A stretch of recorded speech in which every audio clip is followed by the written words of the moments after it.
Bismillahirrahmanirrahim. Today the topic we are going to discuss is the coefficient of determination. We have previously discussed the topic of regression and correlation. This is basically continuation of that topic. देखिए regression equation निकाल देना किसी भी data की ये निकाल लेना is not enough. हम ये बात देखना चाहेंगे क्या ये जो रिग्रेशन इक्वेशन हमने निकाली है ये रिग्रेशन इक्वेशन क्या ये गुड फिट है भी जिसको हम यूज कर सकें to predict the future values. तो इसका मतलब हम ये बात देखना चाहेंगे क्या ये जो फिट हमने किया डेटा के ऊपर इस इक्वेशन को लीनियर इक्वेशन से हमने डेटा को मॉडल किया हम ये देखना चाहेंगे क्या ये बेस्ट फिट है या पुअर फिट है। तो इस बात को डिटरमाइन करने के लिए हम कोफिशिएंट ऑफ डिटर्मिनेशन को यूज करते हैं। कोफिशिएंट ऑफ डिटर्मिनेशन क्या होता है इस बात का को डिस्कस करने से पहले हम इस फिगर को डिस्कस कर लेते हैं। यहाँ पे आप देख सकते हैं जो ब्लू लाइन यहाँ पे प्लॉट की गई है this blue line is basically regression line and this regression line is actually हमें पता है कि इसकी रिग्रेशन लाइन की इक्वेशन निकालने के लिए लीस्ट स्क्वायर मेथड को यूज करके रिग्रेशन लाइन की इक्वेशन निकाली जाती है। तो लेट से वो हमने कल काम कर लिया। अब जो है हमारे पास this is a data point और हमने ये बात भी देखी थी कि डेटा पॉइंट से लेकर रिग्रेशन लाइन यानी कि वाई आई कैप और वाई आई ये जो हमारे पास ऑब्जर्व वैल्यू और मतलब सॉरी रिस्पॉन्स वेरिएबल मतलब ये जो ऑब्जर्व वैल्यू है एक्स आई को पुट करने के बाद जो हमारे पास ऑब्जर्व वैल्यू और जो रिग्रेशन इक्वेशन से जो वैल्यू निकली है इन दोनों के दरमियान जो डिस्टेंस है वर्टिकल डिस्टेंस जो होता है हम इसको रेजिडुअल का नाम देते हैं। तो इस रेजिडुअल और इसी तरह से आपके पास Y bar this is actually mean of the observe values of the response variable. तो हम अगर बात करें हमारे पास यहाँ पे दो तरह के सम ऑफ स्क्वायर्स हैं। One is sum of square regression and sum of square second one is sum of square error. Sum of square error कह लें या फिर हमें जैसे हमने पहले भी बात जब स्टैंडर्ड डिवीजन का टॉपिक डिस्कस किया था या वेरियंस का टॉपिक कह लें वेरियंस के टॉपिक पे हमने कहा था कि सम ऑफ स्क्वायर एरर को जब हम डिवाइड कर देते हैं डिग्री ऑफ फ्रीडम से तो हमें या टोटल नंबर ऑफ ऑब्जर्वेशन से जब डिवाइड कर देते हैं हमें वेरियंस मिलता है। तो हमारे पास ये ऐसे एक्चुअली सम ऑफ स्क्वायर है लेकिन वेरियंस मैंने यहाँ पे लिखा हुआ है जिसको जस्ट आप डिग्री ऑफ फ्रीडम पे डिवाइड करेंगे तो वेरियंस ही आ जाएगा। तो जस्ट टू एक्सप्लेन हमारे पास यहाँ पे ये जो डेविएशन है दो तरह से हम जो है लाइन से दो तरह से डेविएट कर रहे हैं। एक है deviation that is explained by the regression यानी कि वाई आई कैप से लेके वाई बार तक का जो डिस्टेंस है जो डेविएशन है ये इसको हम कहते हैं कि ये रिग्रेशन लाइन इसको एक्सप्लेन कर दिया। और ये जो हमारे पास रिग्रेशन लाइन से लेकर डेटा पॉइंट तक का जो डिस्टेंस है हम कहते हैं कि ये जो है रिग्रेशन लाइन इसको एक्सप्लेन नहीं कर रही। और ये अगर मैं इन दोनों का सम कर लूँ इन दोनों सम ऑफ स्क्वायर्स को ऐड कर लूँ तो हमारे पास sum of square total variation हमारे पास आ जाती है which is obtained by this regression identity. तो हमारे पास ये actually there are three sum of squares one is sum of square regression जिसमें हमने कहा कि वेरियंस जो कि रिग्रेशन लाइन एक्सप्लेन कर रही है एक वो वेरियंस है जो रिग्रेशन लाइन एक्सप्लेन नहीं कर पा रही है विच इज एक्चुअली रेजिडुअल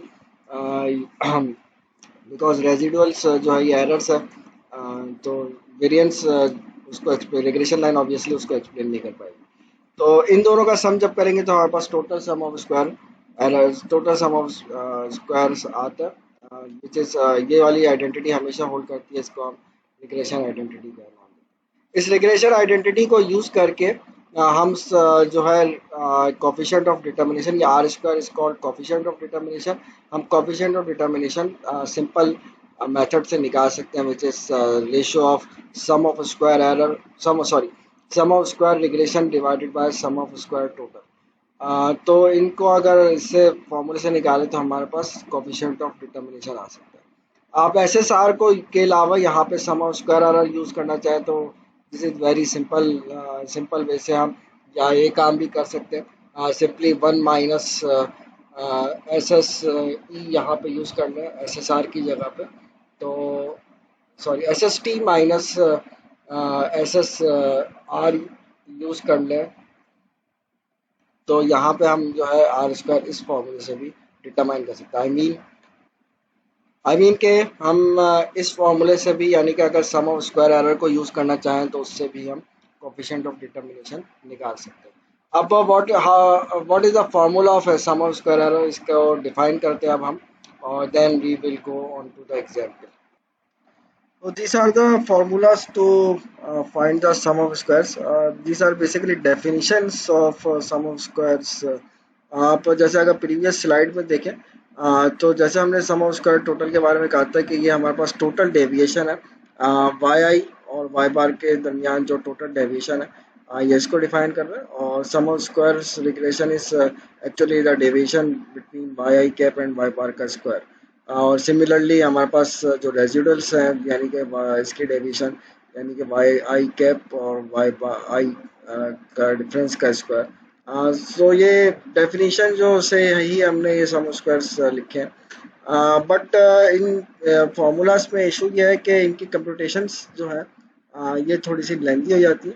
सो हम इस फार्मूलाज को थोड़ा सा सिंप्लीफाई करते हैं, सिंपल इस पे अलजबरा लगा के इनको सिंप्लीफाई करते हैं। और कंप्यूटिंग के लिए हम उसका जो मॉडिफाइड वर्जन है, मॉडिफाइड कह लें या इसको सिंप्लीफाइड वर्जन कहना चाहिए, इसका सिंप्लीफाइड वर्जन हम इन फार्मूलाज का यूज़ करते हैं। तो इसका सिंप्लीफाइड वर्जन जो है वो ये है। हम इन फार्मूलाज को यूज़ करके सम ऑफ स्क्वायर्स को कैलकुलेट करेंगे। आप देख सकते हैं कि सिंप्लीफाई करके ही इसको ये फार्मूलाज ड्राइव किए गए। आप इसको कंप्यूटेशन जब हम इसकी करते हैं तो इन फार्मूलाज को यूज़ करना ज़्यादा इजी है as compared to the definition. So now let's move on to an example. ये एक एग्जाम्पल है। इसमें अगर आप देखें तो इसमें हमारे पास एक डेटा सेट दिया हुआ। डेटा जो है एक्स का डेटा ये एज है ईयर्स के अंदर, और हमारे पास वाई जो है रिप्रेजेंट कर रहा है प्राइस को। यानी कि एज एंड प्राइस डेटा है ये। 11 सैम्पल पॉइंट्स हैं टोटल। इसमें हम सम ऑफ स्क्वायर्स को कैलकुलेट कर रहे हैं। वेरी ट्रिवियल एग्जांपल, आप इसको देख सकते हैं कि सबसे पहले हमने, अगर आप सम ऑफ स्क्वायर्स रिग्रेशंस की बात करें तो हम सबसे पहले जो फार्मूला के अंदर रिक्वायरमेंट होती है वो समीशन एक्स आई वाई आई यानी कि एक्स और वाई का प्रोडक्ट्स निकाल के इसको ऐड करना, देन समीशन एक्स और समीशन वाई को अलग से कैलकुलेट करना। ये आप इसको किसी टेक्नोलॉजी को यूज़ करके भी आप इसको इजीली कैलकुलेट कर सकते हैं, यानी कि बाय यूजिंग सम कैलकुलेटर और by using some programming like Python और एनी सॉफ्टवेयर लाइक एक्सेल। तो इसको यूज़ करके आप सिंपली इसको कैलकुलेट करते हैं। तो सम ऑफ स्क्वायर जब हमने निकाले तो एस एस टी और एस एस आर और एस एस सी हमारे पास उनकी वैल्यू से आ रही। सिमिलरली जब हम इसको मज़ीद सिंप्लीफाई करके कोफिशिएंट ऑफ डिटर्मिनेशन कैलकुलेट करेंगे तो उसकी वैल्यू जो है वो कुछ इस तरह से आएगी। सो सिंपली जब कोफिशिएंट ऑफ डिटर्मिनेशन निकाला तो हमारे पास ये 0.853 हमारे पास इसकी वैल्यू आ रही है। अब इसको इंटरप्रेट करना है एक्चुअली ये वैल्यू क्या बता रही है। ये जैसे हमने कहा कि हम ये बात डिटरमाइन करना चाह रहे हैं कि हमारा जो फिट है ये actually this is a best fit, इधर अ बेस्ट फिट और अ पुअर फिट। तो इसको इंटरप्रेट करने का सिंपल सा तरीका ये होता है कि जो भी कोफिशिएंट ऑफ डिटर्मिनेशन आ रहा है इसको आप 100 से सिंपली मल्टीप्लाई करें, यानी कि आपके पास आगे 85.34% हमारे पास आ रहा है। तो हम इसको इंटरप्रेट ये करेंगे कि हमारे पास this regression line, the variance explained by this regression line variance explained uh, by the given regression line। ये रिग्रेशन लाइन जो वेरिएंस एक्सप्लेन कर रही है वो 85.34% वेरिएंस एक्सप्लेन कर रही है। सो यानी कि हम इसको कह सकते हैं this is a good fit. इसमें अब एक्चुअली अब ये जो हमारे पास कोफिशिएंट ऑफ डिटर्मिनेशन आता है ये हमारे पास इसकी वैल्यू फ्रॉम 0 से लेके 100% तक, आर स्क्वायर की वैल्यू 0 से लेके 100 के दरमियान परसेंटेज वाइज आ सकती है। अब ये डिपेंड करता है कि आप की जो प्रॉब्लम है वो कौन सी प्रॉब्लम है। समटाइम्स कुछ इसको हम ये बात नहीं कह सकते कि कौन सा कोफिशिएंट ऑफ डिटर्मिनेशन बेटर होता है। ये हर प्रॉब्लम टू प्रॉब्लम होता है कि समटाइम्स ये होता है कि हमारे पास ये 85%, अगरचे ये ज़्यादा नंबर है लेकिन कुछ एग्जांपल्स ऐसी होती हैं जिसमें 85% पे बात नहीं होती। हम चाहते हैं कि हमारा रिजल्ट 95% से ज़्यादा आए।